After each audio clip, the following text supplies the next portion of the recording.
আমার ভিসিটি দিদিরা কি না কাজ করতে পারে। সেই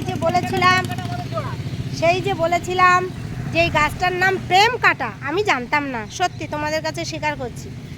তো এই দিদি ভাই আর ওই দাদারা সবাই বলেছেন, ওই দাদা ওদিকে আছে অলরেডি। আমাদের জনকল্যাণ শিবির হয়েছিল অফিসে, তো অফিস চত্বর আজ কয়েকদিন ব্যাপী পরিষ্কার পরিচ্ছন্ন হচ্ছে। তো তো আগামী 21 তারিখে যোগা দিবস পালন হবে, মাঠ পরিষ্কার হচ্ছে।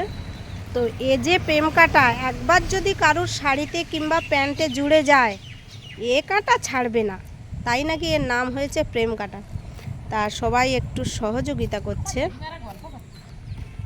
কি বলুন এই কাঁটার সম্পর্কে বলুন দেখি। বাবা, মা জেঠিমারা শাড়ি কাপড়ে জড়ে গেলে ছাড়ে না। আচ্ছা, সেই জন্য প্রেম কাটা হয়েছে এইগুলো। আচ্ছা, প্রেম কাঁটাটা একটু ভালো করে দেখিয়ে দেন তো। এই দেখুন প্রেম কাটা, এই যে মাথায় এই যে কাঁটা কাঁটাগুলো সব প্রেমের মতন জড়িয়ে যায়। আচ্ছা আচ্ছা, কাঁঠালের কাঁটা যখন জড়িয়ে যায় সেরকম প্রেমের কাঁটা জড়িয়ে যায়। তা এখন প্রেম কাঁটা ছাড়াচ্ছে অফিস দিয়ে এই দু ভিসিটি দিদি, আর দাদা লজ্জায় ওইদিকে পরিষ্কার করছে।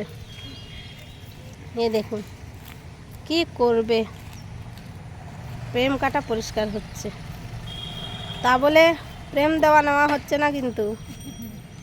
কাঁটা পরিষ্কার করা হচ্ছে। হ্যাঁ, কাঁটা পরিষ্কার করা হচ্ছে, দিদিরা এখন কাঁটা পরিষ্কার করছে। তো যাই হোক, আমার সমস্ত ইউটিউব চ্যানেলের বন্ধুদের একটা বার্তা দেব, এখন স্বচ্ছ ভারত মিশন, সেই জন্য অফিসের চত্বরে সব পরিষ্কার পরিচ্ছন্ন হচ্ছে। তবে একটু আগে একটা ভিডিও করেছি, এই রিলিফ ফান্ডের পেছনে ভিসিটি দাদা দিদিরা কয়েকদিন আগে পরিষ্কার করেছে, সে ভিডিও তোমাদের সামনে শেয়ার করেছি। আজকে দেখলাম একজন এই রিলিফ ফান্ডের পেছনে টয়লেট করছে। তো আমি একটা বার্তা দিতে চাই সবার কাছে, যারা অফিস চত্বরে টয়লেট করে আর করে যাচ্ছেন এখনও, দয়া করে কোনো অফিসের পেছনে কি পাশে কেউ টয়লেট করবেন না। কারণ যে ভিসিটি দাদা দিদিরা পরিষ্কার করেন, ওনারাও মানুষ, ওনাদেরও কষ্ট হয়। নালা নর্দমা নোংরা লার্ভা ধ্বংসের জন্য স্প্রে করবে, তা বলে টয়লেট পটি সেগুলোও পরিষ্কার করবে? ওই জন্য বার্তাটা সবাই আপনারা মুখে মুখে একটু বলে দেবেন। আর আমার এই দাদা আধ ঘন্টা কাজ করবে, 20 বার ফোন ধরবে। ইনি বিরাট ভিআরপি হলে তবু মানা যেত, ভিসিটি ভীষণ। আমি ভাবি ফোন যে কে করে, মাঝে মাঝে ভাবি যে ফোনটা দিদিদের কাছে রেখে দেবো, তাই তো। এখন প্রেম কাটা সাফ হচ্ছে বিডিও অফিস চত্বরে।